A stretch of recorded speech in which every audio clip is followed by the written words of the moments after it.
Boa noite, senhoras e senhores! Como é que vocês estão? Estamos começando a nossa última aula da oficina de roteiro. Estamos todos chorando juntos, não é mesmo? Lembrando que essa é uma realização do Instituto Amigos da Reserva da Biosfera do Cerrado em parceria com a Secretaria de Estado de Cultura e Economia Criativa do Distrito Federal. Antes da gente começar, vou fazer minha autodescrição. Eu sou uma mulher branca com cabelo ruivo, uma mecha loira, estou com a camiseta do projeto Erudi e tenho unhas bem longas e pontudas e vermelhas. Mas vamos embora, né? Vamos começar então a nossa última aula. Hoje a gente vai falar sobre documentário, tá? Vamos entender os tipos de documentário e vamos também entender como é a construção de um roteiro de documentário, que é diferente de um roteiro de ficção, tá? Inclusive, deixa eu só ver uma coisa aqui, produção, porque eu percebi uma coisa bem importante, que o link que está nos slides de vocês está indisponível. Então, eu vou abrir um outro link e vou depois pedir para a produção encaminhar para vocês no grupo, tá bom? Mas a gente vai conseguir ver direitinho, não vai ter problema nenhum. É só que o link que está lá nos slides tá diferente. Deixa eu só ver aqui. Não, beleza, já consegui outra opção. E aí é o seguinte, a gente vai começar, na verdade, de trás pra frente, tá? Porque eu acho que vale a pena a gente gastar um tempinho juntos, conversando um pouco sobre construção de roteiro de documentário e depois a gente se der tempo, né? A gente vê os tipos de documentários e vê alguns exemplos, tá? Até porque eu quero seguir a demanda de vocês. E vocês me pediram durante a semana para falar, assim, sobre roteiro de videoclipe.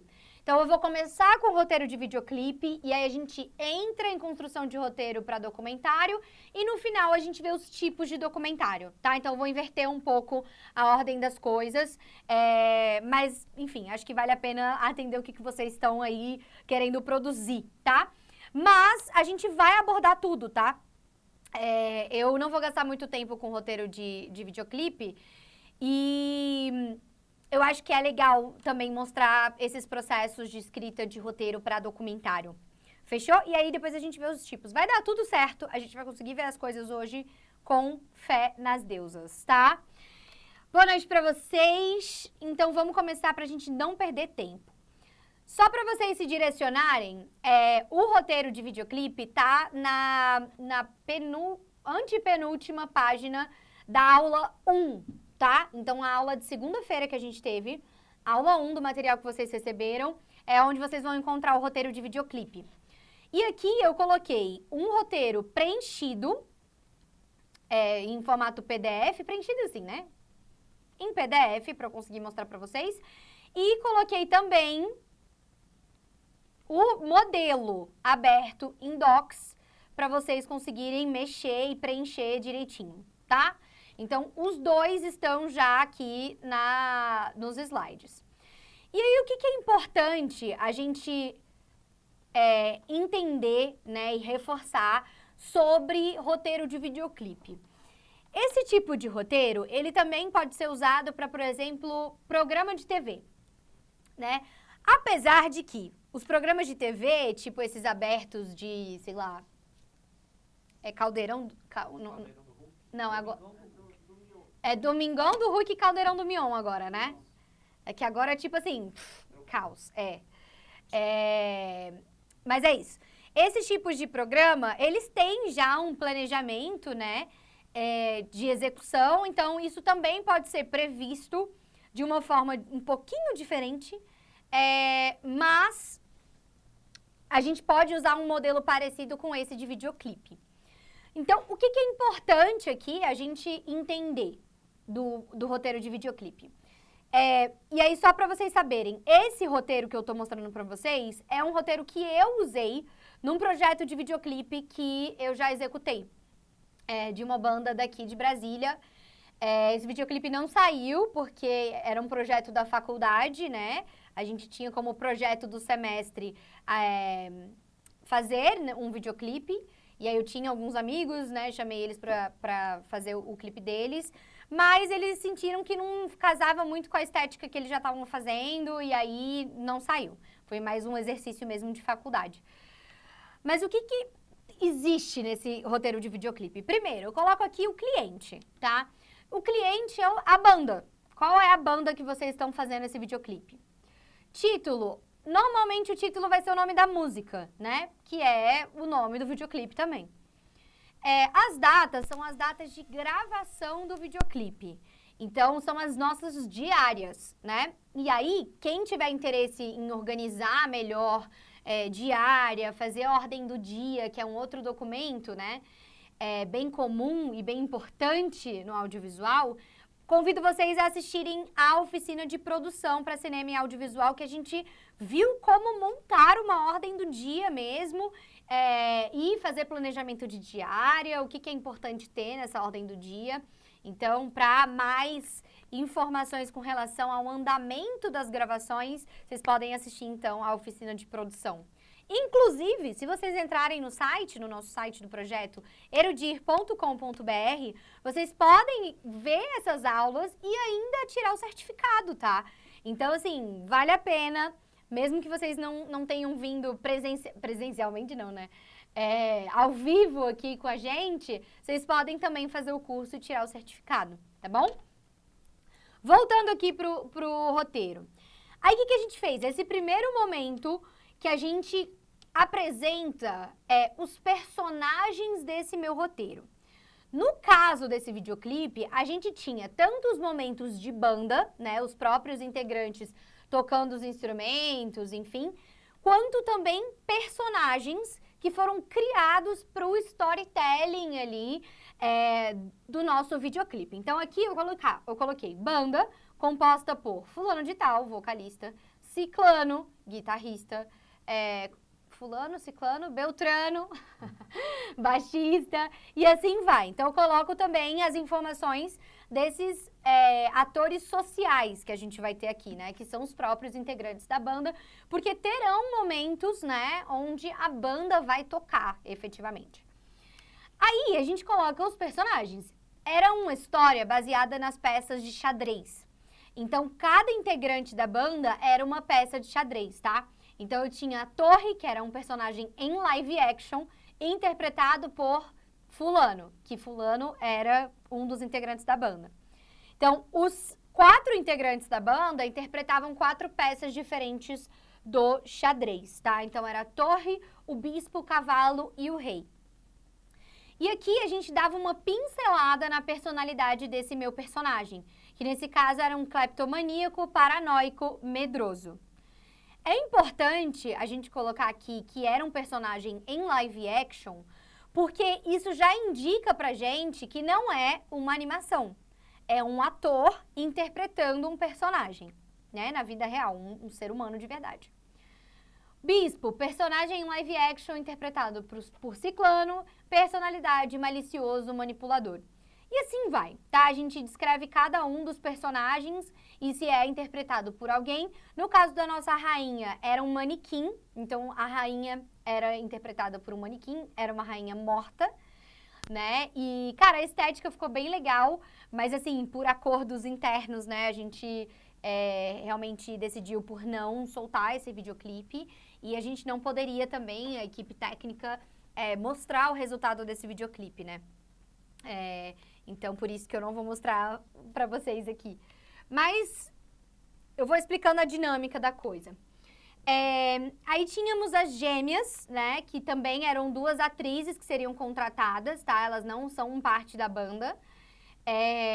E aí, gêmeas que tinham personalidades diferentes, mas a gente também colocou aqui que personalidades eram essas.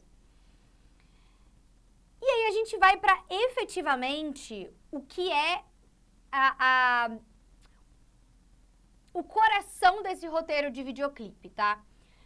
E aí percebam, o próprio formato dele é diferente, né? A gente tem a primeira coluna que é de vídeo, a segunda coluna que é de áudio e a terceira coluna que é de tempo. Isso aqui é realmente o roteiro, tá? Então a gente tem, diferente do roteiro de ficção, né, que a gente viu até agora, que você não dava indicações de fotografia no roteiro, aqui a gente precisa demonstrar a fotografia.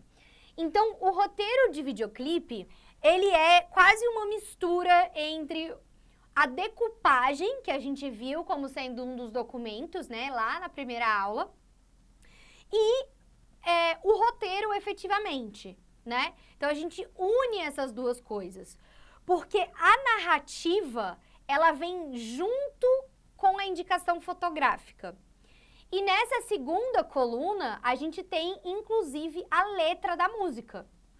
Então, a gente sabe exatamente os tempos, porque a gente já tem a música pronta, né? Então, a gente está fazendo um produto audiovisual em cima de um outro produto, que é a música, né? Então, a gente tem letra, a gente tem tempo de música, então a gente consegue alinhar e coordenar as duas coisas, né?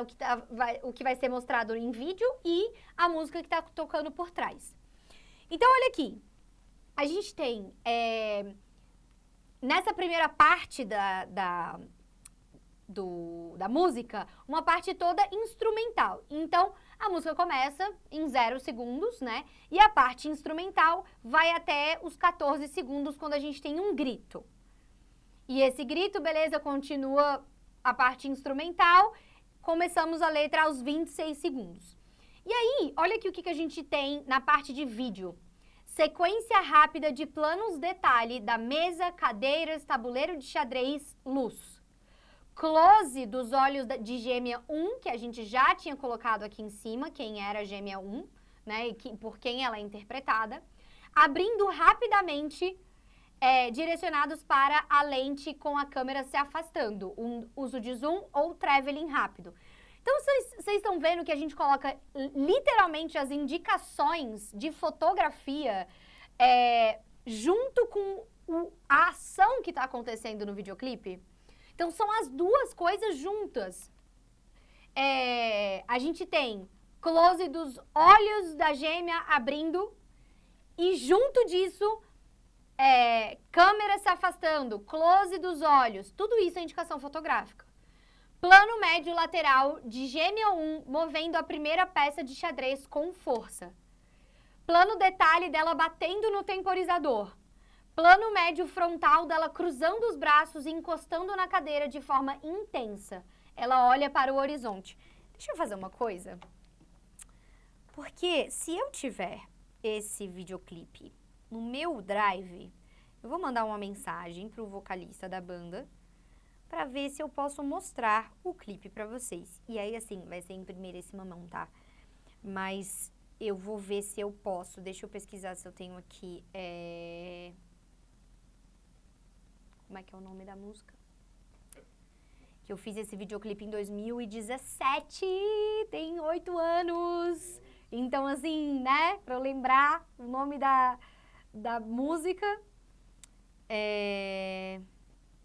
Deixa eu ver se eu tenho pelo nome da banda aqui.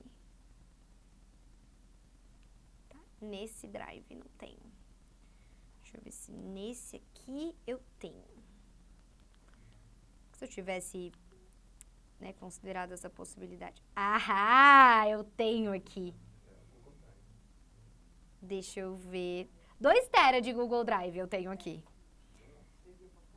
Tá, deixa eu mandar mensagem aqui pra ele, pra ver se ele deixa. É tudo ao vivo, vocês vão ver até eu mandando um áudio pra ele, tá bom? É isso, é ao vivo, a gente faz ao vivo. Oiê, tudo bem? Deixa eu te perguntar uma coisa. Eu tô dando aula de roteiro sobre videoclipe. E aí, eu tô usando como referência o roteiro daquele videoclipe que a gente fez na época da faculdade, lembra? Enfim, e aí eu queria saber se eu posso mostrar um trecho desse videoclipe nessa aula. Ou você acha melhor não, que a gente tinha combinado que não ia soltar, né? Mas queria saber se eu posso mostrar um trecho aqui para os alunos, se for tranquilo. Que aí a gente bate o roteiro com o videoclipe. Me avisa, obrigada. Vamos ver se ele vai responder até o final da aula e eu mostro pra vocês, tá? Enfim, então, o que é importante a gente perceber aqui nesse roteiro é justamente a união daquele documento decupagem que a gente tinha visto. Eu vou até abrir aqui o formato da decupagem. Aqui, ó. Lembra que a gente tinha visto essas colunas? Com a descrição narrativa, enquadramento, ângulo, altura, posicionamento de personagem, movimento de câmera. Tudo isso aqui é um documento paralelo criado pelo diretor e o diretor de fotografia depois do roteiro já finalizado. Agora, quando a gente abre esse roteiro aqui de videoclipe, a gente meio que está fazendo as duas coisas juntas, né? Então, o roteirista, ele está junto com o diretor de fotografia e o diretor para fazer essas definições. O que a gente pode fazer num primeiro momento sem definir, né, sem estar junto com o diretor e o diretor de fotografia? Isso aqui embaixo, ó, vou passar um pouquinho para frente, isso aqui. Eu posso ter a descrição de forma geral de cada uma das cenas que envolve cada personagem. Então, por exemplo, a Torre aparece com um carrinho de compras lotado e olha para a câmera desconfiado. Ele começa a retirar as coisas do carrinho rapidamente, quase sem olhar para cada objeto. Ele se assusta com um deles e rapidamente se desfaz do mesmo, jogando-o na pilha de coisas. Ele retira o binóculo do carrinho e o analisa. Ele coloca-o nos olhos e balança a cabeça rapidamente em várias direções. Ele caminha com o carrinho para trás da trincheira e passa a dispor com calma cada objeto. Ele constantemente olha para trás como se tivesse com medo. Ele termina de montar a trincheira e se esconde atrás dela, balançando seu corpo embrulhado em seu cobertor de alumínio. Ele olha em todas as direções. Ele recorta notícias de jornais velhos e as coloca num álbum de fotos. As notícias são sobre erros internacionais. Mostra-se que dentro do álbum existem embalagens de alimentos, bulas de remédio, fotos, etc. Então aqui eu tenho uma descrição completa de todas as ações desse meu personagem, que é a Torre. Essas ações que estão descritas aqui nesse pequeno parágrafo, desses 3 pequenos parágrafos, eles estão aplicados ao longo da narrativa desse outro, né, modelo de roteiro aqui. Então, por exemplo, vamos achar aqui a Torre. Ó, primeiro plano da Torre arrumando o capacete com um olhar assustado. Plano americano da Torre pegando o binóculo do carrinho. Plano detalhe do binóculo. Tá vendo? Então, a descrição de ações que a gente compilou aqui nesse momento, depois a gente consegue levar de forma prática e visual para esse outro momento do roteiro. Então, o roteirista, caso tenha efetivamente, né, uma narrativa para além das imagens gravadas da banda tocando, a gente pode usar esse mecanismo, essa ferramenta de fazer dessa forma, né? De fazer, então, essa descrição, né? E depois, junto com o diretor e o diretor de fotografia, montar aquele outro pedaço de roteiro de videoclipe, né? Porque tudo faz parte de um todo. Mas percebam como é diferente, né? Do roteiro de ficção e do modelo de roteiro que a gente viu até então. Então, eu tenho esse momento da descrição geral de cada um dos personagens, né? E então aqui, a Gêmea 1 e a Gêmea 2 jogando o xadrez efetivamente. Tem toda a descrição dessa cena, né? O bispo, a torre, a cena da banda também, né? O cavalo, o rei. Então, a gente tem 6 cenas sendo gravadas. Ou seja, eu preciso entender com os meus atores, né? Se eles vão gravar isso em dias diferentes, né? Cada um num dia específico, ou se a gente vai gravar isso tudo numa mesma diária, enfim. Mas entende-se que a gente tem 6 cenas, que é tudo que acontece no mesmo espaço e no mesmo tempo. Percebam também que aqui a gente colocou, ó, sem referência de tempo e espaço, porque a gente criou todas essas ações num fundo infinito. Então, não tinha especificamente um cenário, sabe? E também não tinha uma indicação de tempo, porque como era tudo feito em estúdio, né, em fundo infinito, não tinha aquele impacto da luz do sol, da noite, não tinha essa informação ali dentro, né? Então, era tudo gravado em estúdio. Mas ainda assim, são cenas diferentes, porque dentro do imaginário, do contexto ali da história, eram lugares diferentes, né? Então, é basicamente isso, a gente alinha, tá, as ações com os momentos da música. Então, ó, quando tem a letra específica, a gente, de 1 minuto e 10, a gente já entra nesse outro momento do plano médio do baterista da banda, né, um traveling lateral à frente da banda. Então, a gente monta esse roteiro alinhando os parágrafos a cada momento. Tá escrito letra aqui porque tinha efetivamente a letra da música, né? Então, cada frase da letra da música tá alinhada com o tempo de vídeo, né? O enquadramento, enfim, o que tá acontecendo. Então, vejam que é bem diferente, né, do roteiro de ficção que a gente estava vendo. É uma estrutura bem específica, né? Eu diria, assim. Então, o roteiro de videoclipe é basicamente isso. A gente tem, então, a indicação de quem são os nossos personagens, né? Podendo pontuar a personalidade de cada um, porque isso pode ser o direcionamento para os nossos atores, né? Se eu sei que a Torre tem essa personalidade, o meu ator vai sempre agir conforme essa personalidade, né? Pensando que a Torre é um cleptomaníaco paranoico medroso, né? Então, tudo que for feito ao longo do videoclipe vai sempre ter essa relação com essas características, né? Por isso que isso é determinado junto com o diretor, porque o diretor que vai trazer essas características, né, para dentro do videoclipe, e junto, claro, do roteirista, tá? Videoclipe é muito comum que o próprio diretor seja o roteirista do videoclipe, tá?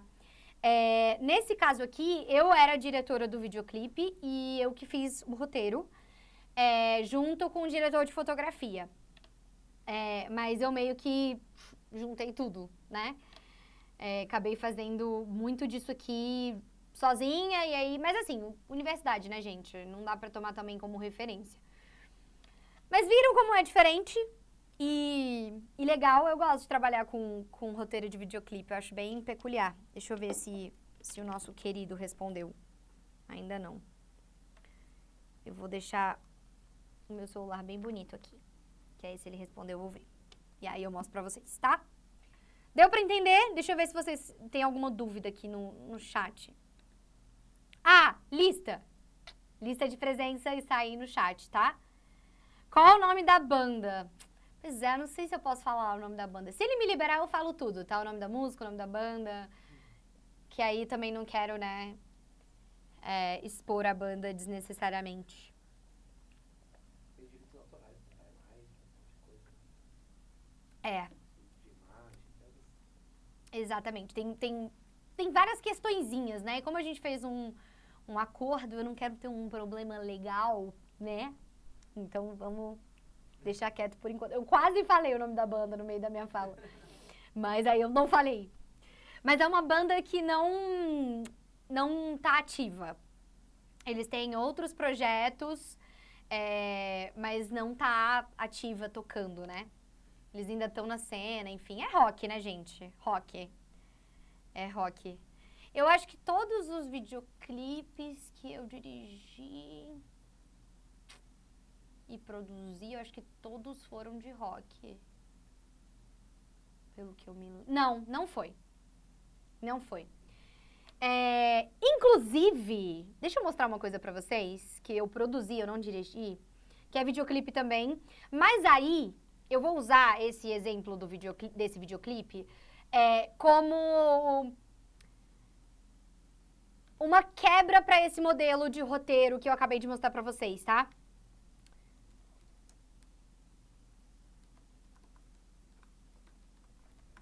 Que aí a gente vai conversar sobre de que forma a gente conseguiu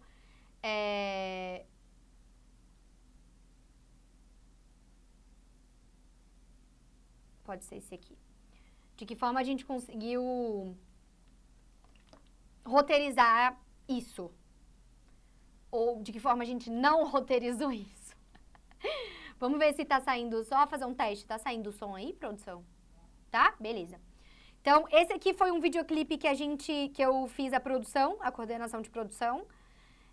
Eu quero só botar na qualidade... Será que se eu botar em 1440 fica pesado? Dá pra colocar? Então tá. Então eu vou colocar aqui. E aí eu vou deixar rolando o clipe pra vocês verem. E depois a gente conversa sobre o que era esse projeto, o que eu fiz e como é que a gente pensou pra realizar isso aqui. Vamos ver.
Eu achei fofinho. E aí, qual era a ideia desse projeto, né? Esse projeto chama Cobogó Sessions. E esse é um projeto com Gustavo Bertoni, que é vocalista da banda Scalene, eu não sei se vocês conhecem. É uma banda de rock, que inclusive fez um hiato aí, mas voltou agora. Que é uma banda daqui de Brasília, mas que agora todos moram em São Paulo, né? Fluxo normal das coisas.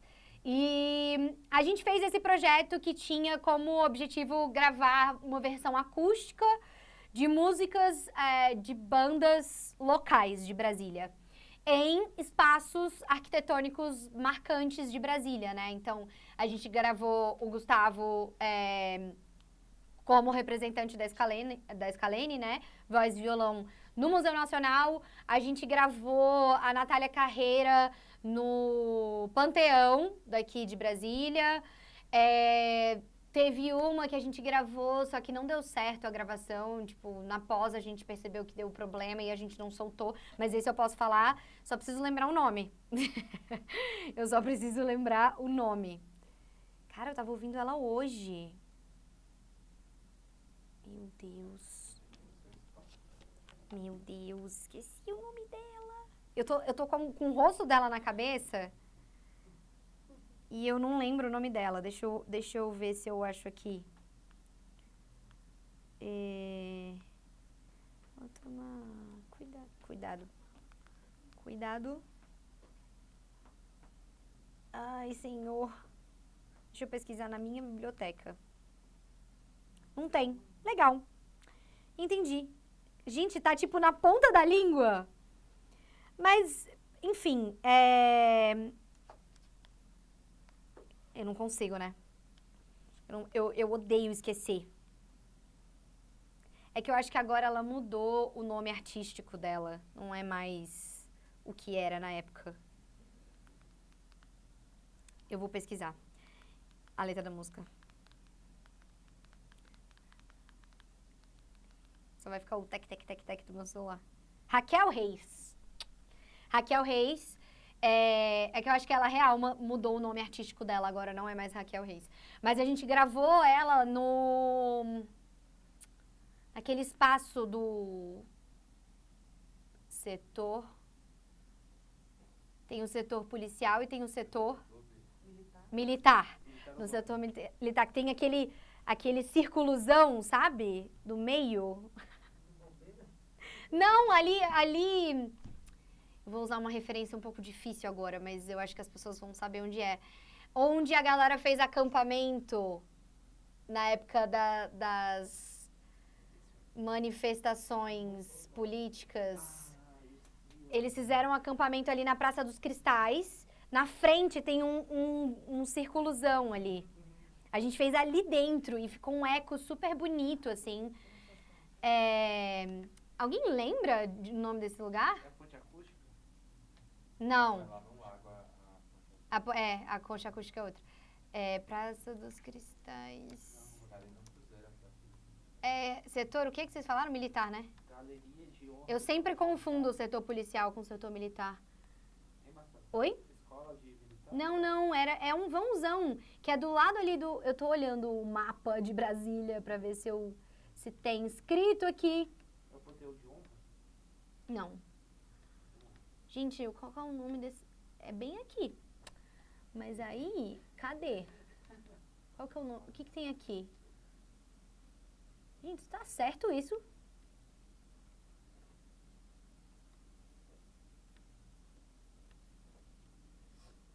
Como é que... Cadê o bonequinho? Pra eu botar o bonequinho aqui. Não tem o bonequinho? Ah, é porque eu não tô no Google. Você não deve.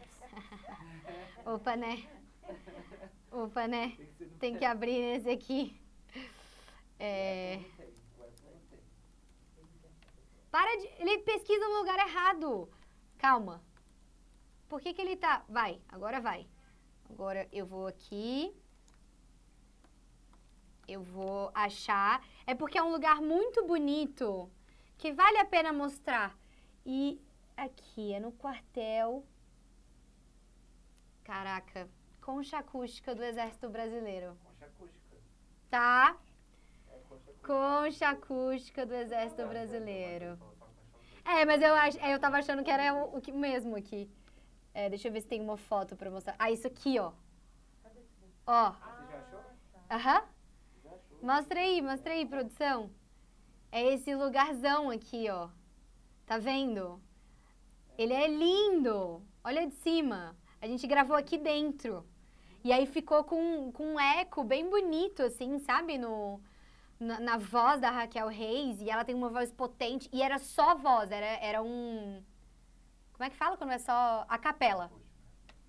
Era uma capela. Lindo, tá? Foi lindo. Mas aí, não sei qual foi o problema. A gente teve um problema técnico que só foi percebido na pós. E aí a gente acabou não soltando. Mas, voltando aqui pro Cobogó, a gente fez o roteiro desse videoclipe de uma forma diferente, porque não tem história, né? Era basicamente a gravação da música versão acústica. Então, não houve um roteiro, efetivamente, né? O que a gente tinha era uma ordem do dia, né, para orientar os tempos e movimentos. E vocês percebem que a ideia aqui não era fazer uma coisa, nossa, super, né? Ó, a gente tem até o nosso técnico de som aqui atrás. Ele é mostrado, né? A gente tem a exposição como é que é o nome disso aqui mesmo? Esse apelido que a gente dá pra essa espuminha, não sei, rabo de gato? Não. Esse pelinho que você bota no microfone? Não. Dead Cat. Mas é mesmo. É que eu acho que não é rabo de gato, não? Rabo de gato? Eu tirei da minha cabeça esse nome? Entendi. Eu criei um nome pra coisa. É rabo de gato da minha cabeça. É porque parece um rabo de gato, sabe? Aí na minha cabeça eu criei rabo de gato. Mas a ideia era fazer um plano sequência, né? Gravar então um videoclipe inteiro em plano sequência, ou seja, sem cortes. A gente até escreve aqui no início do clipe, ó. Captação ao vivo sem cortes. E aí a escolha da pós foi de saturar, né, tudo, assim. A gente queria o céu de Brasília bem azul, porque era uma característica muito específica, mas a gente gravou esse clipe, se eu não me engano, em março, que ainda estava chovendo. E era uma diária um pouco complicada, porque podia chover, e se chovesse não ia ter gravação. Então, assim, caos. A gente gravou um outro nesse mesmo formato, talvez eu esteja me estendendo um pouco, tá? Mas corta aqui pra mim rapidão, produção. Só pra eu colocar um outro que a gente gravou dentro desse lugar, Museu Nacional. Foi um clipe do Rodari que a gente gravou. Também nesse formato. Era mais fácil eu ter entrado ali. Calma, eu tenho toda uma... Não, ele lançou no canal dele mesmo. Ficou um clipe lindo, assim, e também na mesma proposta, né, de captação ao vivo, aqui. E aí a gente soltou no canal dele. Eu vou só mostrar rapidamente, obrigada, eu não queria, aí. Olha só que lindo. E tem um elevador interno dentro do Museu Nacional que não é acessível ao público, mas que é um elevador de carga. E aí, assim, altas autorizações, isso aqui era antes da Film Commission, que a gente conversou lá na oficina de produção. E eles queriam uma coisa bem estouradaça, assim, sabe? Um aspecto bem marcante. E até com um pouco de textura, né? Vocês conseguem perceber que esse é meio granuladinho, assim. E a gente pegou um momento exatamente onde o museu estava vazio. Não tinha nenhuma exposição no momento. Porque era bem se eu não me engano, foi em 2021 que a gente... Não, nada a ver. Viajei agora, tá? Foi bem antes da pandemia. Mas olha só como fica legal, né? A gente tem um corte invisível aqui na hora de pegar a guitarra. Mas bem legal. Cara, ficou lindo, assim. Tipo, eu acho que nenhum produto audiovisual foi filmado dessa forma, né? Dentro do museu. E, enfim, lindo. Acho lindo. Acho lindo esse videoclipe. E aí o Rodari soltou no próprio canal dele, não foi no canal do Cobogó. E isso aqui é bem legal, porque o movimento de câmera não mostra a Ingrid que faz esse dueto com ele durante o clipe, né? Mostra só depois, quando entra a parte dela. Nossa, isso é lindo, eu acho isso bem legal. Apesar de que ela tá aqui no início do clipe, né? Quem viu no cantinho. Quando começa a abrir. Ela tá bem aqui, ó. Tcharam! Bem bonita. Enfim, é isso. Então, esse videoclipe também foi orientado da mesma forma que a gente fez no outro, né? No cartão postal da Scalene. Então, basicamente, a gente cria uma ordem do dia, né, quando é assim, porque só tem realmente a interação do próprio artista tocando a música, né, não existe nenhuma interpretação. O que é combinado ali, mas aí a gente não traduz isso num documento, é como essa interação entre os dois vai acontecer, mas isso muitas vezes é feito ali na hora, né? Existe um conceito, existe uma paleta de cor, uma direção de arte, obviamente, mas não existe a escrita de um roteiro efetivamente, né? Porque é muito mais ali daquele momento. Então existem concepções artísticas para a gravação desse videoclipe, mas não temos então a escrita de um roteiro efetivamente. Diferente, né? Eu diria. Tá, ainda não. Ok, ainda não tivemos resposta. Bom, vamos então para... tá. Surgiu alguma outra dúvida de roteiro de videoclipe?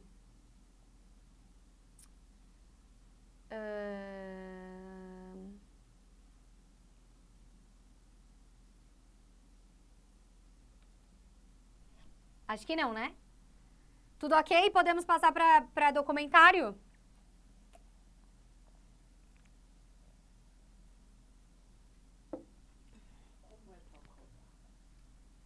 Fechou, então vamos.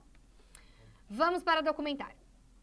Lembrando mais uma vez que os slides, tá? Com o modelo de videoclipe, de roteiro de videoclipe, estão na aula 1, no antepenúltimo slide.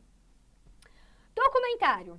Documentário é um gênero do cinema que tem como objetivo a apresentação de uma visão da realidade por meio da tela.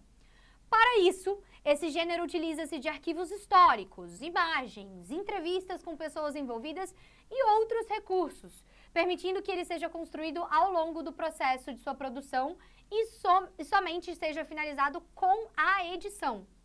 Assim, apesar de possuir um roteiro, o documentário não é escrito ou planejado. Eu discordo dessa frase, tá? Ele é planejado sim, e ele é escrito sim. Mas ele é construído processualmente de forma criativa e nem sempre fidedigna à realidade. Então, o documentário ele tem várias características específicas, né? Acho que a coisa que é mais intrínseca ao documentário é que ele se faz ao longo do processo. Então, um roteiro de documentário se monta ao longo do processo. Mas, Marcela, então quer dizer que a gente não planeja nada, não escreve nada antes de filmar? Não. E aí, lembra que eu falei que eu vou começar por trás e volto para os tipos, né? A gente vai ver esses tipos, que são vários tipos, são 6 tipos daqui a pouco. Mas a gente vai começar com Ilha das Flores.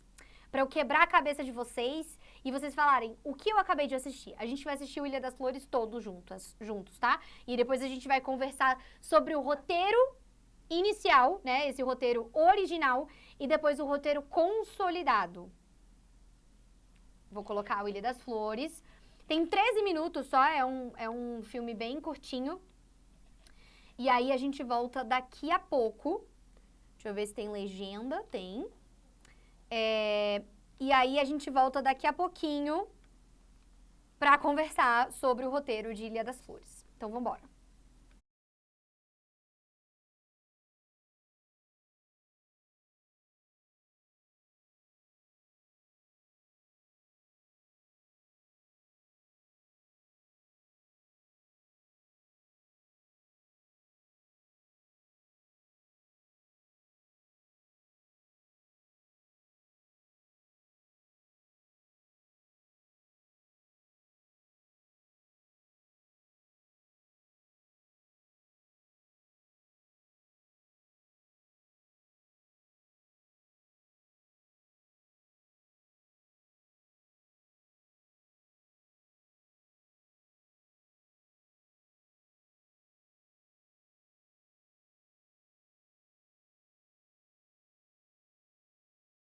O que vocês acharam desse documentário? Eu quero considerações sobre esse documentário. Escrevam aí. Quais foram as impressões de vocês? Isso é um documentário, tá? Isso é um documentário. Mas eu quero ver. Melhor de todos os tempos. Essa é a consideração do Teodoro. Já tinha visto, bem interessante e bem construído. O áudio tá baixo pra vocês? Ou tá bom? Ou era o áudio do vídeo? O que era? É o meu áudio ou o áudio do vídeo? Ó, legal, Ana. Legal, ó, um documentário com alta relevância, né? Agora voltou ao normal. Ah, beleza, então tá.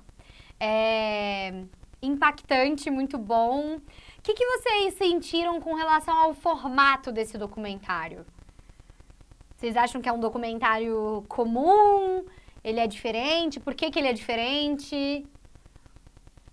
Quero saber as impressões de vocês. Criativo, tá? Quem mais tem considerações?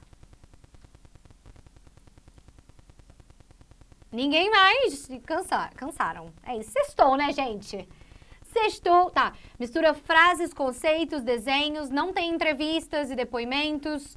Meio que poético. Esse documentário, infelizmente, é sempre atual. Sim, infelizmente. Muito perturbador. Tem um formato único. Mistura uma comédia ácida com informações.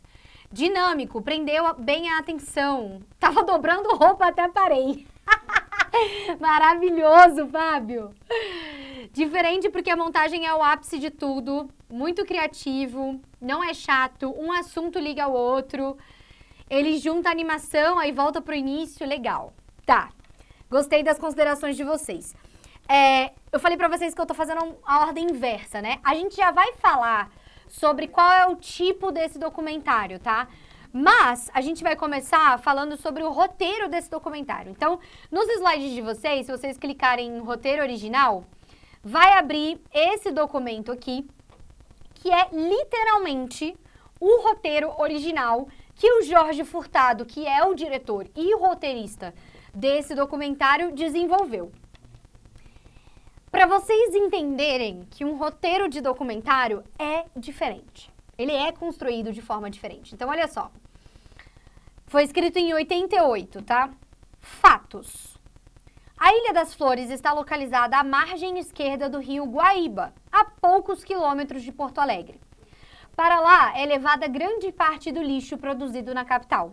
Esse lixo é depositado num terreno de propriedade de criadores de porcos. Logo que o lixo é descarregado nos caminhões, os empregados separam parte dele para o consumo dos porcos. Durante esse processo, começam a se formar filas de crianças e mulheres do lado de fora da cerca, à espera da sobra do lixo que utilizam para alimentação. O filme. A ideia do filme é mostrar o absurdo dessa situação. Seres humanos que, numa escala de prioridade, se encontram depois dos porcos. Mulheres e crianças que, num tempo determinado de 5 minutos, garantem na sobra do alimento dos porcos sua alimentação diária. Essa situação absurda será mostrada de forma absurda. O filme será estruturado como um documentário científico do tipo Wildlife. A câmera vai seguir o tomate desde a sua plantação até o consumo por uma criança da Ilha das Flores, passando pelo supermercado e pela casa de uma consumidora. Todas as informações do texto serão ilustradas da maneira mais didática possível. A narração será feita no padrão normal dos documentários, sem qualquer tom caricato e sem emoções. Influências. As principais influências desse filme são a arte de identificação. Meu tio da América, pulei o Kurt porque, né? As matérias da RBS TV enviadas de Tramandaí. As imagens. O filme inicia com 3 frases que surgem na tela. Este não é um filme de ficção. Essa não é a sua vida. Deus não existe. As frases desaparecem em fade e surge um globo girando, como o início de Casablanca. Aproximação do globo com fusões sucessivas até um mapa onde se lê Belém Novo ou Porto Alegre. Fusão para uma plantação de tomates em Belém Novo. O texto. Estamos em Belém Novo, município de Porto Alegre, estado do Rio Grande do Sul, no extremo sul do Brasil, mais precisamente na latitude 30 graus, 2 minutos e 15 segundos sul e longitude 51 graus, 13 minutos e 13 segundos oeste. Caminhamos nesse momento numa plantação de tomates e podemos ver à frente, em pé, um ser humano, no caso, um japonês. E aí tem o texto. O texto, o texto, o texto, o texto. E acabou. Fim. Fim, atim. Fim, atim. É isso. Saúde. E aí, a gente vê que esse tipo de roteiro, ele é mais um guia, né? Porque eu tô literalmente colocando aqui o texto que vai ser usado ou não, né? Na narração, as influências, as imagens, eu coloco as imagens do que vai ser mostrado, né? E não são as imagens, né, de tudo. Porque ele fala, a partir daí a câmera mostra exatamente o que o texto diz, da forma mais didática, óbvia e objetiva possível. Quando o texto fala em números, eles são mostrados num quadro negro ou em gráficos. Eu tenho aqui também sobre qual é a proposta do filme, né? O que quer ser apresentado aqui, qual é o fato do tema abordado nesse documentário, que é a Ilha das Flores, né? Esse aqui é o roteiro original desse documentário. Então, é muito mais uma pesquisa do que qualquer outra coisa. Então, é uma grande pesquisa, né, esse roteiro de documentário, porque eu tenho ali as informações de influências, de imagens, de fatos, né, a proposta do filme, bem diferente. E aí, quando a gente entra no roteiro consolidado, que foi escrito em 89, né, que foi o ano que o filme saiu, a gente tem uma proposta bem diferente. E aí, vejam, a gente tem no slide aqui, tá? Roteiro consolidado, se vocês clicarem, é esse documento que vai abrir aqui.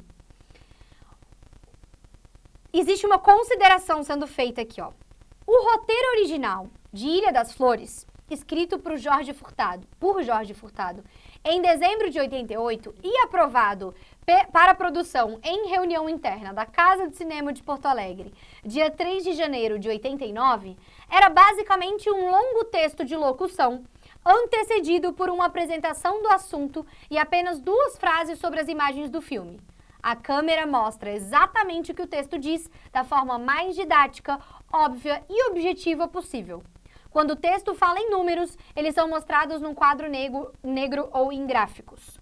Alguns dias depois, Jorge escreveu um roteiro detalhado, que não reproduzia o texto de locução, mas previa imagens para cada frase. Entre fevereiro e março, o texto sofreu algumas alterações e, paralelamente, foi elaborado um roteiro técnico, em forma de tabela, com um detalhamento de 267 planos previstos para o filme. O roteiro consolidado é uma mistura dos 3 já referidos, o original, o detalhado e o técnico, colocado em formato de roteiro propriamente dito, mas sem as alterações finais decididas durante a filmagem, ou mesmo depois, porque estas só existem mesmo no filme. Gente, esse texto de apresentação do roteiro consolidado é basicamente a explicação do que acontece na criação de um roteiro de documentário, né?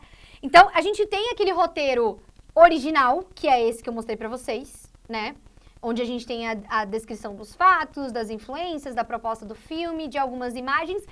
E depois, a gente tem um roteiro que ela chama aqui, né, de roteiro técnico em forma de tabela, com detalhamento de 267 planos previstos, que pode ser interpretado como sendo algo parecido com o roteiro de videoclipe que a gente acabou de ver. Ou algo parecido com a decupagem que a gente viu, né, na ficção, no roteiro de ficção.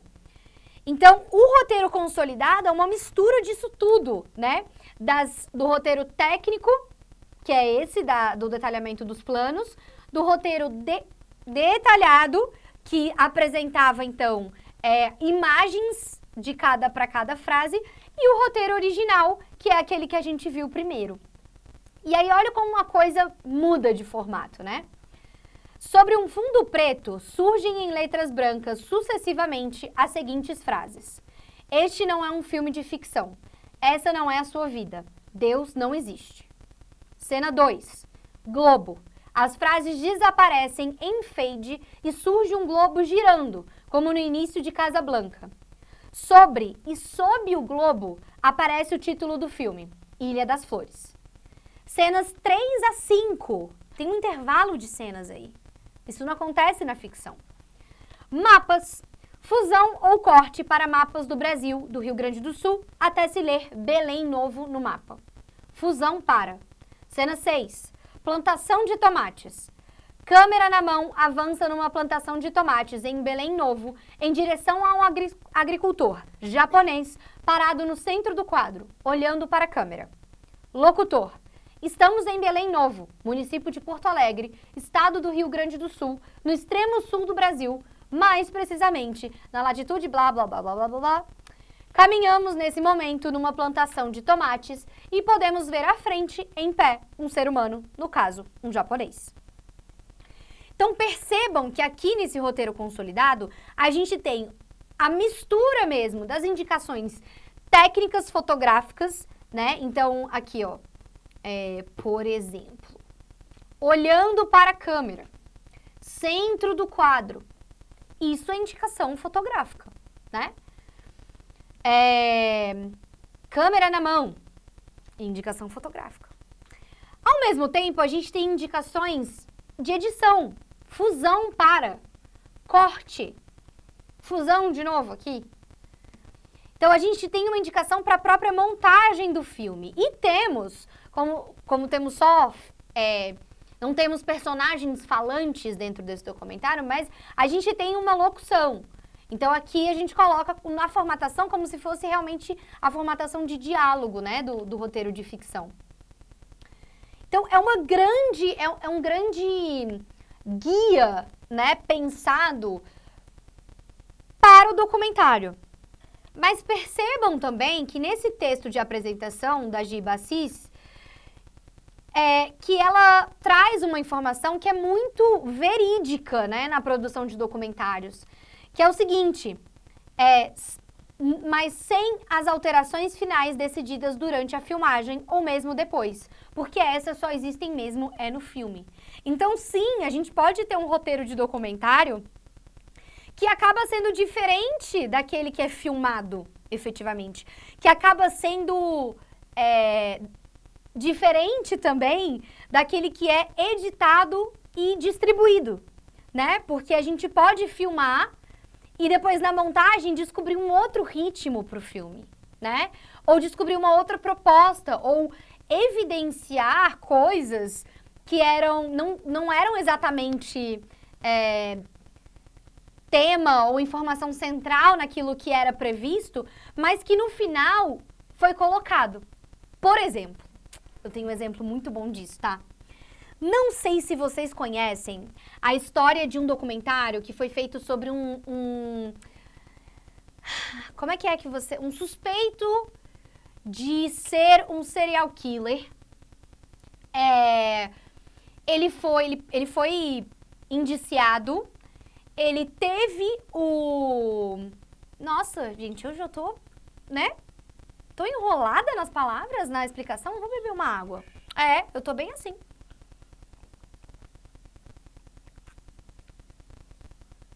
Sexta-feira, né? Sexta-feira, o cérebro já tá aqui, querida. Bora sextar? A gente vai sextar daqui a pouco, em 48 minutos. Foi feito um documentário, eu vou trazer o nome pra vocês verem, porque ele tá na Netflix. Documentário, serial killer. Eu não vou dar o spoiler agora que eu vou contar pra vocês.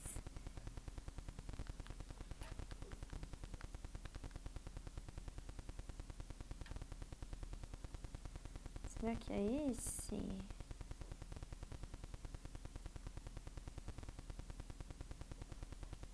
Tá, deixa eu abrir aqui.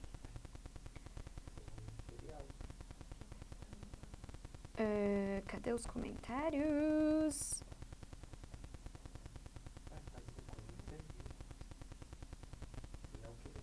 Calma.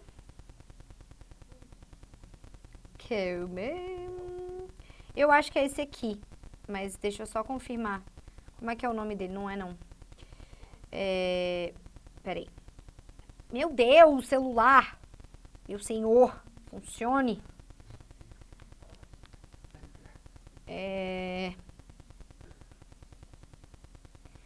The Jinx é o nome do documentário.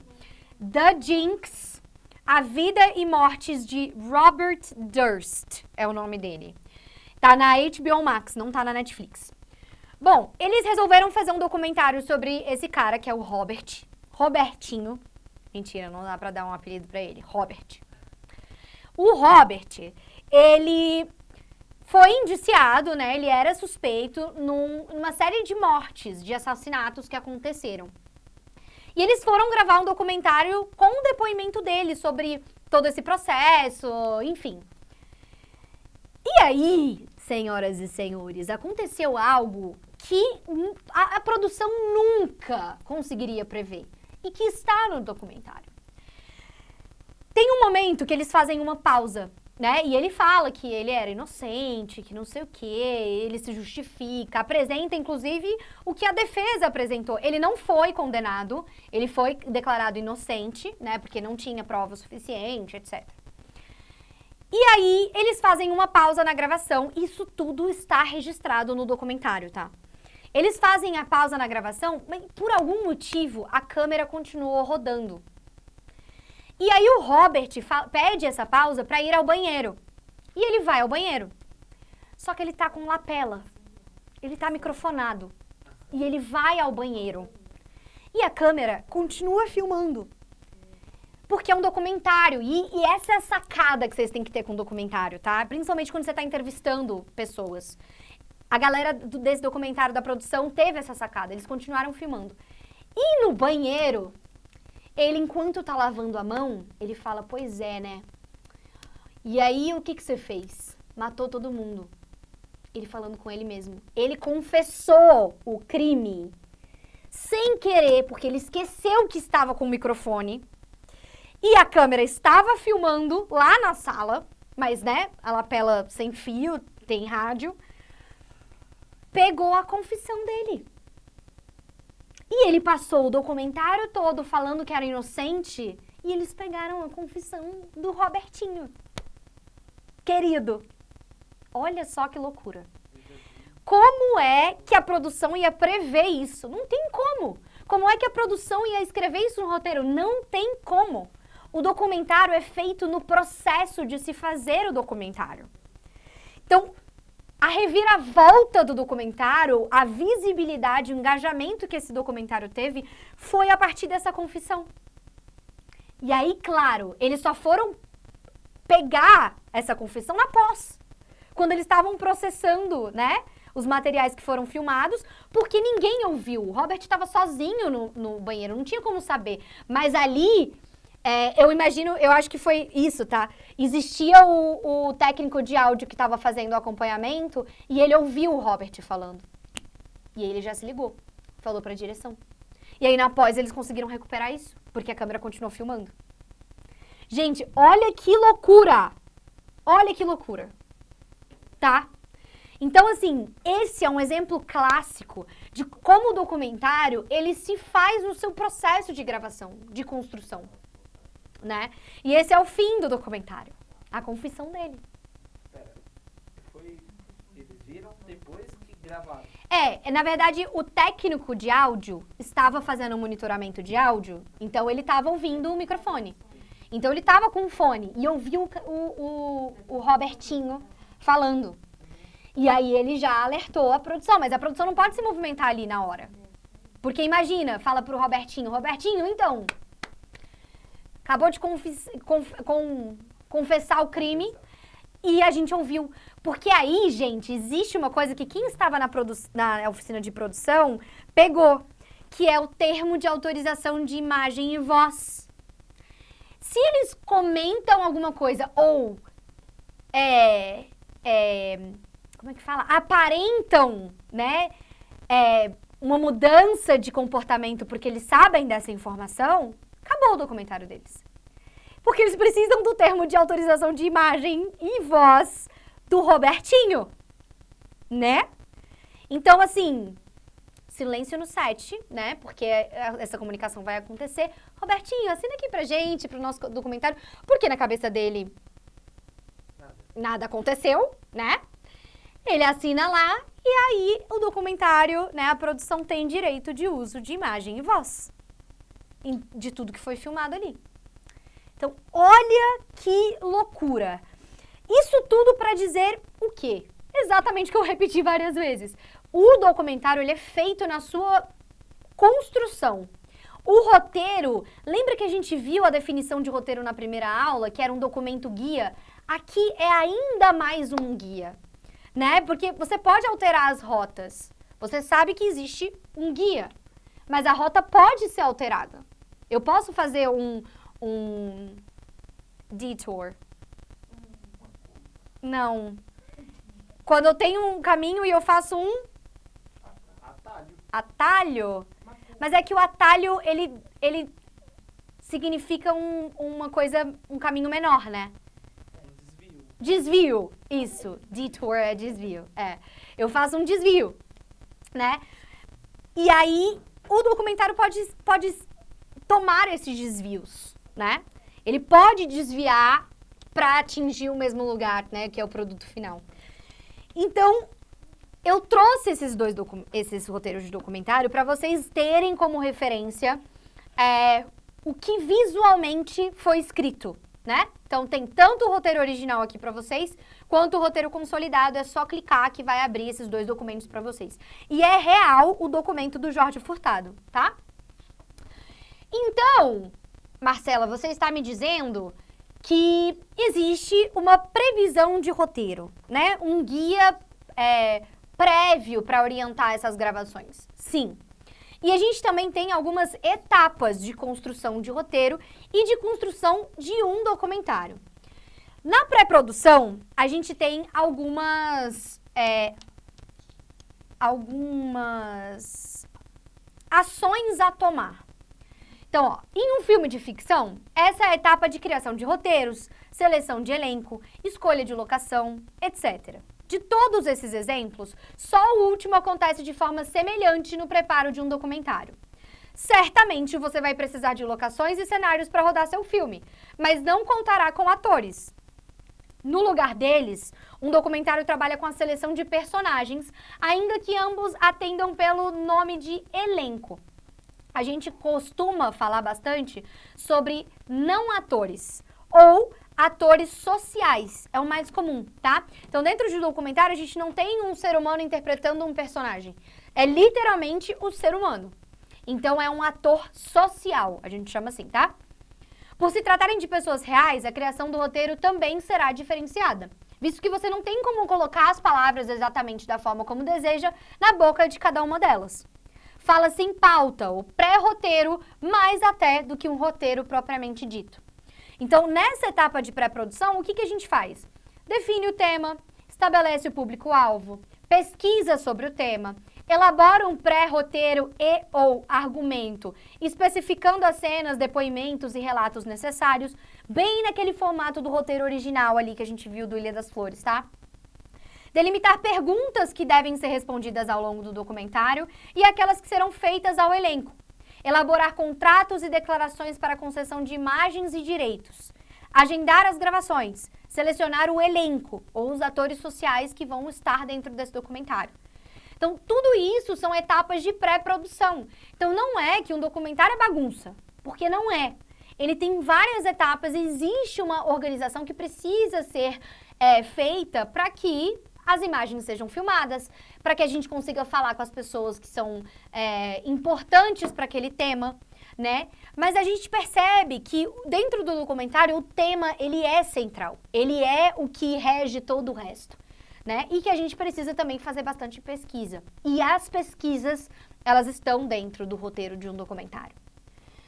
Enfim, a gente tem um planejamento, argumento, roteiro, enfim. E aí o processo de produção, vocês podem ler um pouquinho mais agora. Eu quero voltar e falar sobre os tipos de documentário agora, tá?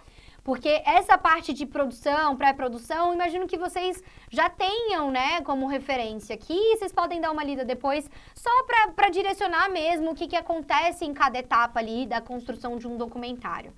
Mas eu acho que mais importante do que isso, como a gente tem 35 minutos, eu queria apresentar para vocês os tipos de documentário. Até pra gente tentar definir juntos qual é o tipo de documentário do Ilha das Flores. Porque ele tem essa característica bem diferente, né? Não parece um documentário expositivo que a gente vai ver aqui, tipo Animal Planet, né? Até é citado como referência pelo próprio Jorge Furtado, né? Esse documentário tipo Wildlife, né? Que é vida selvagem, né? É o tipo Animal Planet mesmo, né? Animal Planet ainda existe? Não existe esse canal? Animal Planet, não. Eu acho que não. Animal Planet. Será que existe? Aparentemente existe. É porque, né, na minha época tinha Animal Planet na televisão, tá?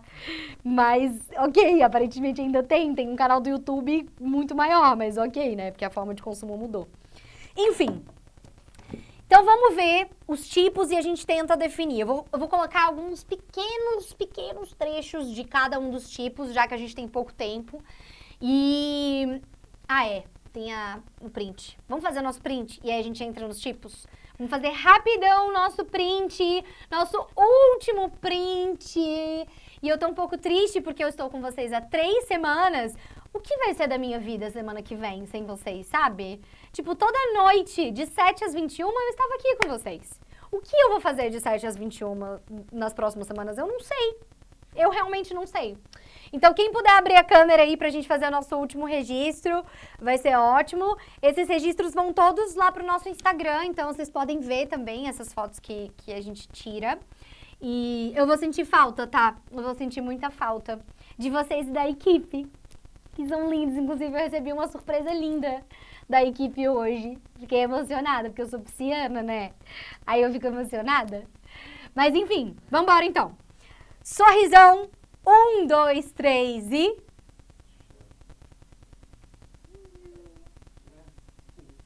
Último print! Última vez a gente trava nesse...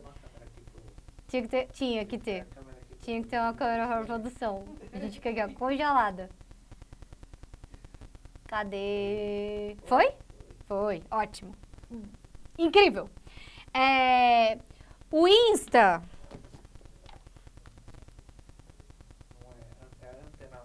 Não. O Insta é que eu quero... ErudirDF, tá? ErudirDF é o Instagram que tá saindo todos os nossos prints. Tem as nossas dicas também relativas a cada oficina que a gente ministra aqui. Vocês podem acompanhar tudo por lá. ErudirDF. Tem bastidores, é verdade. Vocês vão ver a surpresa que eu recebi hoje. Tão lindo! Enfim, depois eu compartilho. Inclusive o meu Instagram é amagricela com 2 L's. Inclusive o link tá em todos os últimos slides de todas as aulas que eu ministrei. Também é um espaço para vocês me ativarem, se quiserem, enfim, conversar comigo, tirar alguma dúvida. Tô por lá, tá? Enfim, tá. Vamos lá. Tipos de documentário. O primeiro é o documentário poético, tá? O documentário considerado poético é aquele em que a estética e a narrativa são mais robustas, mais trabalhadas e expressivas. Ele utiliza a realidade como matéria-prima, porém a transforma de diferentes maneiras. Ou seja, todos os elementos incluídos na obra são pensados de acordo com a mensagem que se deseja transmitir.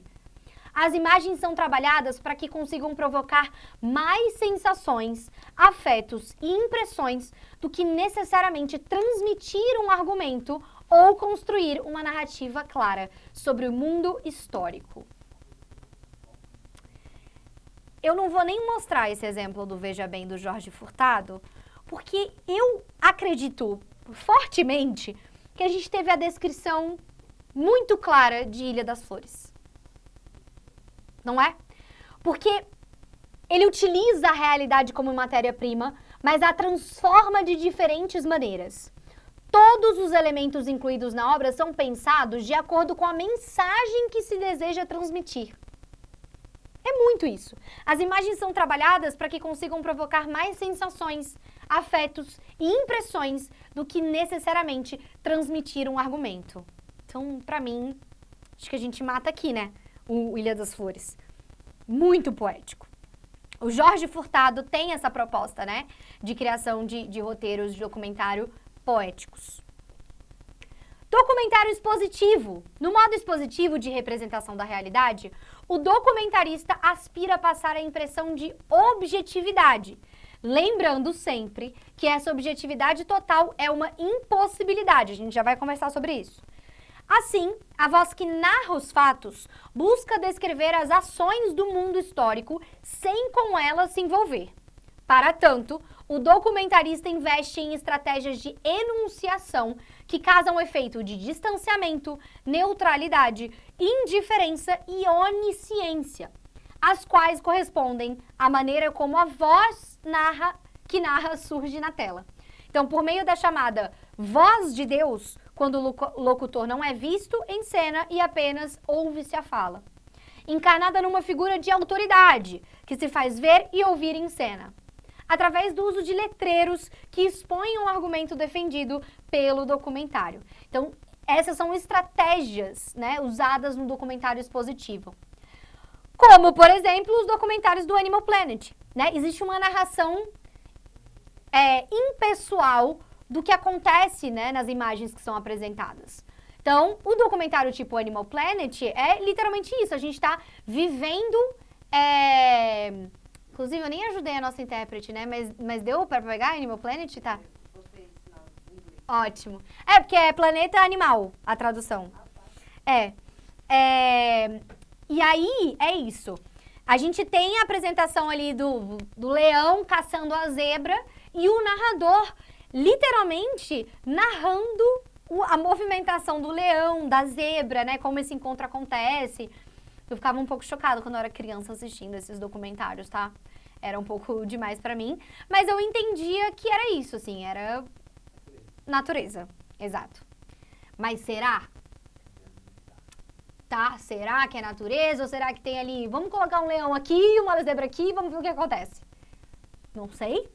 Tô botando críticas aqui aos documentários do Animal Planet. Mas esse é o estilo de documentário mais encontrado no mercado audiovisual. Isso porque o documentário expositivo é baseado em acontecimentos, fatos e argumentos para o tema abordado na narrativa. O narrador, em grande parte, é ouvido, mas não é visto, enquanto as imagens têm um papel secundário e complementar como meio de comprovação das informações. Eu discordo que seja secundário e complementar, tá? Porque é um produto audiovisual. As imagens são centrais. Então, não é complementar nem secundário. Mas, ok, vocês entenderam, né, essa apresentação de imagens. São muito utilizados em documentários de cunho científico e didático, dotados de forte função moral, social e pedagógica. Então, o tipo de documentário padrão que fica na nossa cabeça, né, quando a gente pensa no que é um documentário expositivo. Documentário observacional é o nosso terceiro tipo. O modo observacional renuncia a qualquer forma de controle sobre os eventos que registra. O filme seria, assim, o espelho vivo da realidade. Agora, a gente vai fazer a pausa para comentar sobre essa imparcialidade, né? O que acontece? A gente não pode ser ingênuo em acreditar que um documentário é a realidade, porque não é. Só da gente escolher representar a realidade em 1h30, por exemplo, a gente não consegue falar tudo sobre a realidade em 1h30. A gente está escolhendo um recorte.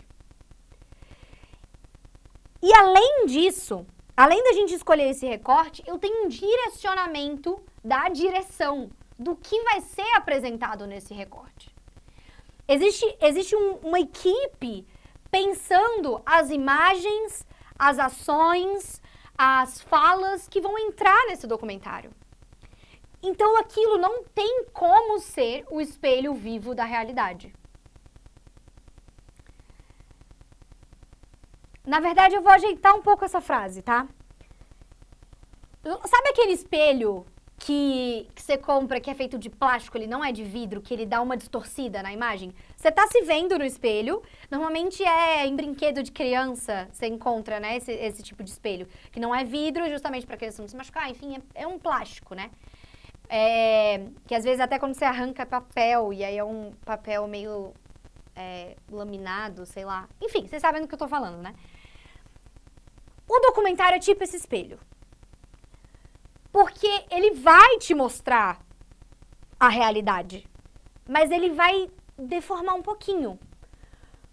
Porque aquele material, aquela plataforma que está sendo usada para apresentar a realidade, ela é feita com restrições, né? Então é muito disso que eu tava falando aqui, sobre um documentário e ser um recorte da realidade. Eu tenho uma direção, eu tenho uma montagem, eu tenho escolha de personagens. Então, não dá pra ser uma cópia da realidade, tá? Não dá. Existe um livro chamado O Ato Fotográfico, e aí agora eu vou complicar a vida, tá? Do Philippe Dubois. Tá? Philippe Dubois é o nome do autor desse livro. E nesse livro, ele defende algumas ideias sobre o que é a fotografia. É um livro muito legal, se você tem interesse em trabalhar com fotografia, tanto foto quanto fotografia em movimento, né? Que é o filme. Ele traz alguns conceitos justamente sobre a fotografia como espelho do real, como cópia do real. É uma literatura bem interessante. Então, dando essa indicação de novo, O Ato Fotográfico, de Philippe Dubois, tá? Inclusive, eu tô usando ele para escrever meu TCC. Eu nem me apresentei, né, no início da primeira aula. Tá ótimo. Mas, gente, só para fazer esse pequeno parênteses, eu sou formada em cinema e mídias digitais pelo IESB. E tô terminando minha segunda graduação em Teoria Crítica e História da Arte na UNB. Tô com fé em todas as deusas. Eu vou me formar no meio do ano que vem, que eu estou desde 2016 fazendo esse curso. Tá? A UNB já tá aqui, ó, querida. Vamos embora! Já deu o teu tempo, você tá há 10 anos aqui, né? Já fui desligada, eu falei, não, calma aí, UNB, preciso de mais um tempo. Aí eles fizeram a reintegração, mas com fé nas deusas eu me formo semestre que vem. E aí eu tô usando esse livro do Ato Fotográfico como bibliografia, né, do meu TCC, que é sobre duas fotógrafas e as congruências entre essas duas fotógrafas. Uma brasileira e uma estadunidense. Mas enfim. Então, essa teoria do espelho vivo da realidade é bem interessante, porque é exatamente o que a gente precisa pensar dentro do audiovisual. Mesmo um documentário não consegue ser exatamente a realidade. Porque a realidade tem perspectivas. Para a gente conseguir abordar a realidade, a gente precisa de todas essas perspectivas. E aí não dá, né? A gente escolhe um recorte. Mas no documentário observacional, a gente tem um cinema que desenvolveu métodos próprios de filmagem e montagem. Aí a gente pode mostrar o slide. Não intervenção do diretor na cena, equipe de filmagem reduzida. Mostra aí, produção, o slide. Please. Aí. Manter os equipamentos invisíveis, não haver preparação prévia para as gravações, não acrescentar nada à imagem e ao som originais captados na locação, dar destaque para o plano sequência e a montagem continuada para evitar ou tornar invisíveis os cortes, de modo que a ação passe naturalidade ao espectador. E os documentários observacionais buscam dar uma ideia de duração real dos acontecimentos. O modo observacional propõe uma série de considerações éticas sobre o ato de olhar e observar os outros. Até que ponto esse olhar pode ser invasivo? O olhar observacional é voyeurístico? Diante da presença de uma câmera... Meu Deus do céu! Por gentileza, complica não a minha vida. O voyeurístico pode ser um olhar... mas ele explora, sabe? É um olhar...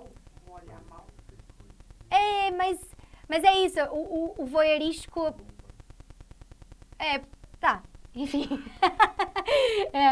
E aí, diante da presença de uma câmera, as pessoas filmadas conseguem agir naturalmente ou estão sempre simulando um comportamento ideal.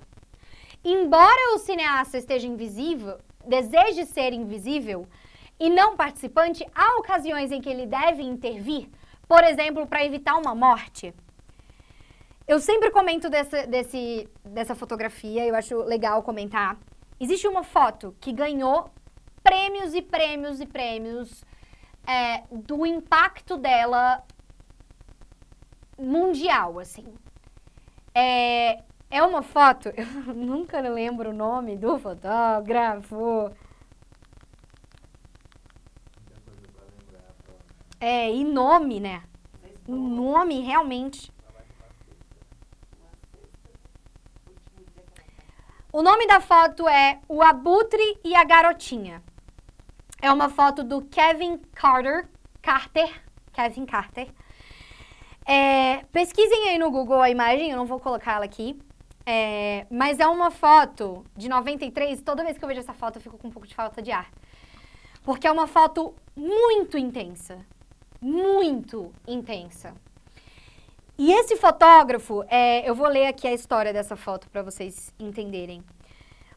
É uma imagem de uma menina atingida pela fome.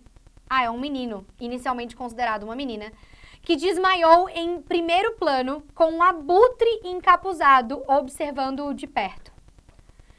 A criança estava tentando chegar a um centro de alimentação das Nações Unidas a cerca de meia milha de distância no Sudão.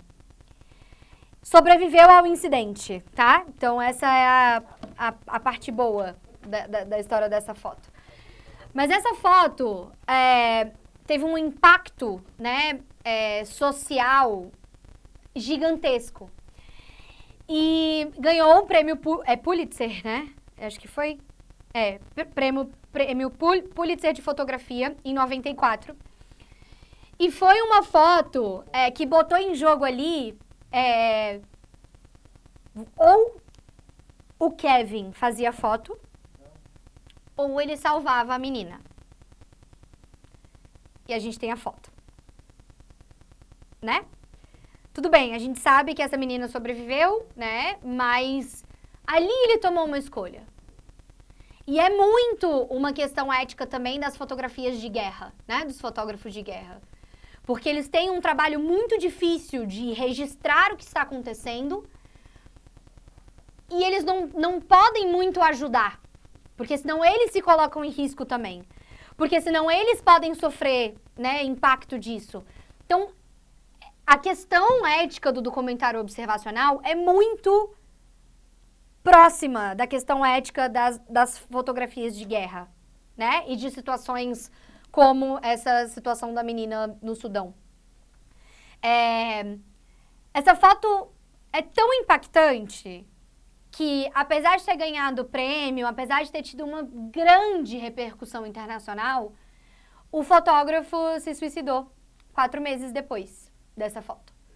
De tanto que isso impactou a cabeça, né, desse fotógrafo. Porque realmente foi uma decisão muito difícil que ele tomou ali. E tudo que foi visto, não só com essa foto, né, mas toda a realidade que foi apresentada a ele, né, e que dependia dele para ser apresentada internacionalmente, impactou muito ele, né?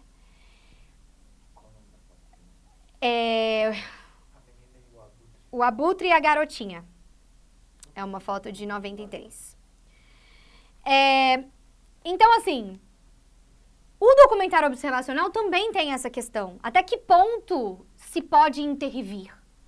Até que ponto se intervém? Né? A gente tem um documentário super legal. Eu não vou conseguir mostrar pra vocês, mas vocês... Hã? Você viu a foto? Realmente é uma foto muito, muito difícil de digerir. Eu sempre fico com muita falta de ar, assim, quando eu vejo. Não é fácil. Mas eu não vou conseguir mostrar os exemplos para vocês, tá? Dos tipos de documentário, porque a gente tem pouco tempo. Mas justiça, todos exemplos estão em links clicáveis para vocês assistirem, tá? Então depois vocês podem puxar para entender um pouco melhor o que é cada tipo de documentário. Diferente do documentário observacional, que é literalmente eu colocar uma câmera na mão e sair filmando e deixar as coisas acontecendo, o documentário participativo, ele está relacionado ao chamado cinema verdade francês, o qual defende a ideia de que os filmes se mostrem como realidades fílmicas e não retratos objetivos da realidade. É justamente o contrário. A realidade fílmica é resultante do encontro do cineasta e os atores sociais que ele filma, especialmente na forma de entrevistas e ou possíveis intervenções que o documentarista venha a fazer aos participantes do filme. Assim, o documentário participativo, por vezes, embaralha as fronteiras entre ficção e realidade. O cinema verdade chama a atenção para o fato de que até mesmo nas entrevistas as pessoas podem ficcionalizar a si mesmas. Portanto, não se deve deixar de olhar a entrevista como cena, performance, teatro que se faz em função do olhar coletivo encarnado na câmera. O documentário participativo é o oposto do observativo. Esse, por sua vez, enfatiza a interação do cineasta com o tema personagem. A narrativa envolve entrevistas, depoimentos que mostram o cineasta conversando com as pessoas, sendo filmado ou até fazendo a locução da obra. De forma direta, se baseia no encontro entre quem filma e quem é filmado. Então, esse encontro, tá, de cineasta e ator social, cineasta e tema, é o que caracteriza o documentário participativo, tá? Então, é bem diferente do observacional ou observativo, né, que foi colocado aqui no texto. É o completo oposto. Enquanto o observacional, ele tem como característica essa isenção da participação da equipe no que está sendo apresentado, no tema, o participativo evidencia essas interações do cineasta com o tema. Democracia em Vertigem, da Petra Costa, é um exemplo de documentário participativo, tá? Ela, inclusive, se coloca ali, né, como orientadora do documentário. Documentário reflexivo. Esse é o quinto tipo de documentário. A gente tem o mais performático e acabou. O documentário reflexivo está mais preocupado com o próprio processo de representação do mundo exterior do que com aquilo que quer dar a conhecer ao público. Os filmes dessa categoria olham para si mesmos, para os seus artifícios de construção. Assim, é comum o realizador, a equipe de filmagem e os equipamentos aparecerem em cena para acentuar para o público que o que aparece na tela é uma construção, fruto de preparação, de trabalho e não a coisa em si. O objetivo maior do modo reflexivo é acabar com a crença cega do espectador na verdade da imagem, fazer com que ele duvide daquilo que vê. Documentários desse tipo mostram-se como representação. São metadiscursivos por excelência, ou seja, falam de si mesmos e de seu processo de realização. Como exemplo, a gente colocou aí o Fraternidade, do Jorge Furtado. Ele basicamente fala sobre o próprio processo de criação do documentário. Ele evidencia os equipamentos fotográficos, a escrita de roteiro. Ele realmente mostra que aquilo é uma produção cinematográfica. Então, ele propõe ao espectador que o espectador duvide do que ele está assistindo. Porque, no final das contas, são pessoas que estão escolhendo o que falar sobre, né? Então, ele é reflexivo porque ele fala sobre o próprio processo de criação. Ele evidencia as próprias ferramentas que realizam o documentário, tá? Reflexivo, então ele é reflexivo porque é o audiovisual falando sobre o audiovisual. O documentário falando sobre o documentário, tá? Performático. Os documentários performáticos caracterizam-se por uma abordagem essencialmente subjetiva, trazendo o próprio documentarista para o centro do filme. O diretor torna-se personagem, narrador e protagonista da história. Nesses filmes é comum o discurso em primeira pessoa, a narração em voice-over pessoalizada, a autorreflexão, a utilização de imagens de arquivo, a ironia e o humor, e a encenação como forma de reinventar a si mesmo. Apesar de possuir traços semelhantes ao modelo poético, o documentário performático combina acontecimentos imaginários e da realidade. Isso faz com que o público seja conduzido de forma mais emocional e não inteiramente lógica.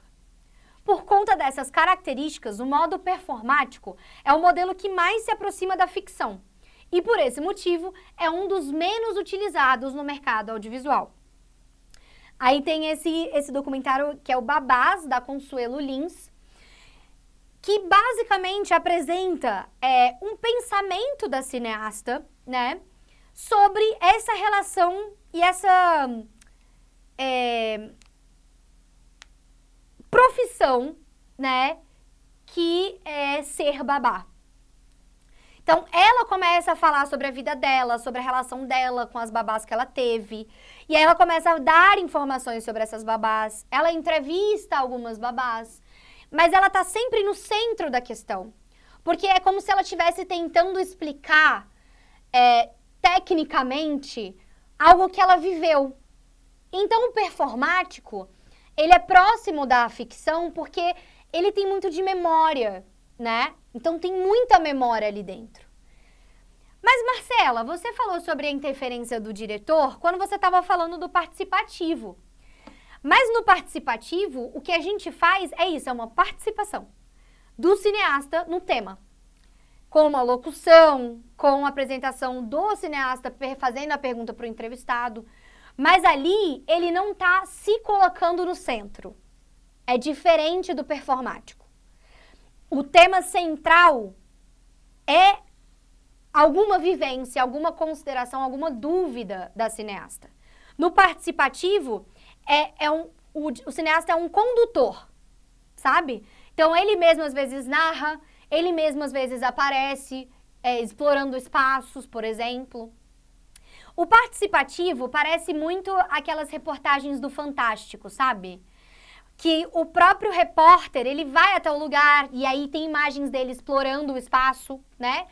Falando, sei lá, ele tá falando sobre o Museu do Amanhã, lá no Rio de Janeiro.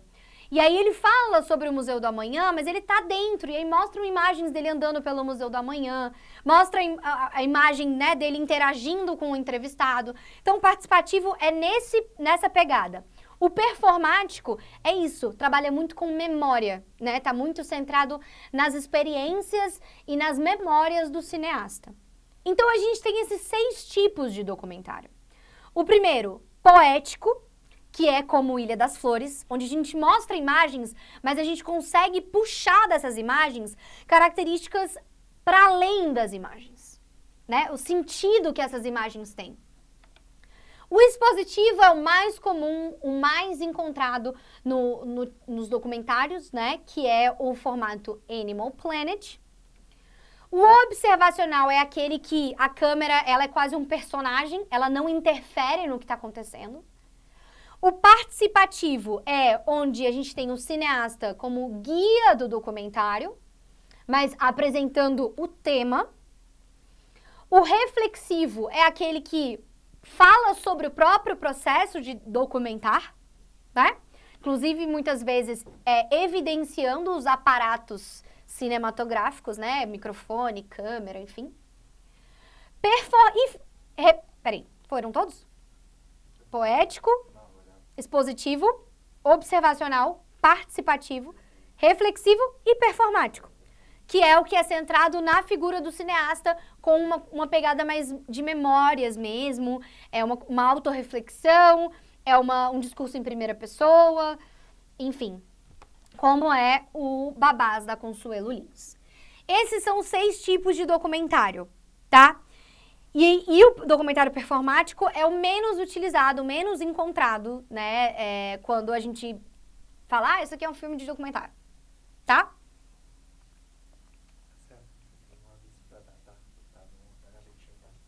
Sim, senhor. Bom, finalizamos. Essa parte de produção, pós-produção, é mais uma sugestão de leitura mesmo, para vocês entenderem as etapas de um documentário. Tem oficina de documentário? Eu não sei se tem. Não? Mas vocês vão fazer um curta docu-ficcional, não é? Um negócio assim? A última produção de documentário? Eu vou até olhar aqui no Instagram, que também é uma forma para vocês aqui. Será que eu vou achar oficinas? Seu amigo nem respondeu. Não. Produção documental. Vai ser do dia 24 de novembro a 28 de novembro, tá? E aí vocês vão conhecer um pouco mais, né, sobre todo o processo de documentário. Aqui a gente focou mais na parte de roteiro e nos tipos, né? Até para vocês pensarem a abordagem que vocês querem trazer pro documentário de vocês. E no final eu coloquei alguns links, tá? De lugares que vocês podem buscar mais informações sobre o documentário. Inclusive um TCC bem interessante também sobre documentário. Bem legal. E é isso, senhoras e senhores, tá? Eu vou dar esse aviso aqui e aí vou pro chat para fazer a consideração. Atenção! Já consta no grupo do WhatsApp o formulário de avaliação. É muito importante que vocês respondam ao formulário, porque a opinião de cada um de vocês nos ajuda a trabalhar para que o projeto evolua e traga oficinas cada vez melhores. Sério, gente, por favor, façam a avaliação, tá? O link vai aparecer lá no grupo já está no grupo do WhatsApp. Façam a avaliação, contem pra gente o que vocês acharam do curso, considerações sobre a estrutura, sobre a arte educadora de vocês, e aí eu só quero elogios, aquelas. Eu só quero elogios. Mas façam considerações, pô, achei que os slides não ficaram bem diagramados, pô, podia ter mais isso. Façam considerações e façam a avaliação mesmo, tá? Isso é bem importante pra gente melhorar cada vez mais. E fiquem no grupo até terça-feira, porque a gente vai colocar as informações sobre os certificados, tá bom? Então, terça-feira vocês vão ter essa informação aí dos certificados. Bom, a gente tá com pouco tempo, mas deixa eu ver aqui se eu consigo fazer alguma coisa. Que eu falei, estou fazendo... É um documentário poético, né? Josi, eu não lembro como é que eram as características do teu documentário, tá? Mas eu lembro que era temático, né? Eu acho que é mais um documentário expositivo do que poético.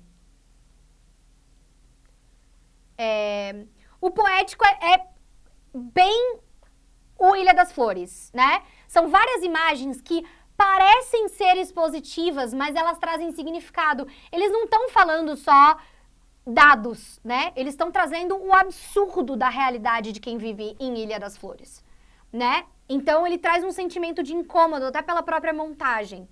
Então, o poético, ele tem esse tom de não apresentação, de mera apresentação das imagens. O Fausto, é Philippe Dubois, mas é um nome francês, tá? Depois eu vou pedir pra produção mandar pra vocês. É isso. Bom, gente, muito obrigada. Obrigada por essa semana, pelas semanas anteriores, quem estava comigo também. Espero que vocês aproveitem as próximas oficinas do Projeto Erudir, porque tem muita coisa legal, tá? Ainda tem muitas oficinas até o final do mês. Ainda tem a produção do curta ficcional, né? Docu-ficcional. Então, quem não assinou a lista tá aí de novo no chat. Muito obrigada. Vocês estão aí também com o meu Instagram, o meu e-mail. Se quiserem alguma dúvida, tirar alguma dúvida ou comentar alguma coisa comigo, tô super à disposição. Muito obrigada mais uma vez. Obrigada, equipe Erudir, por ter me recebido tão bem. Sério, gente, o carinho que eles têm aqui é incrível e fez toda a diferença pra gente conseguir entregar o que a gente entregou aqui, tá? Lembrando que essa é uma realização do Instituto Amigos da Biosfera, da Reserva da Biosfera do Cerrado, em parceria com a Secretaria de Estado de Cultura e Economia Criativa do Distrito Federal. Muito obrigada pela sua companhia e a gente se vê numa próxima. Até mais!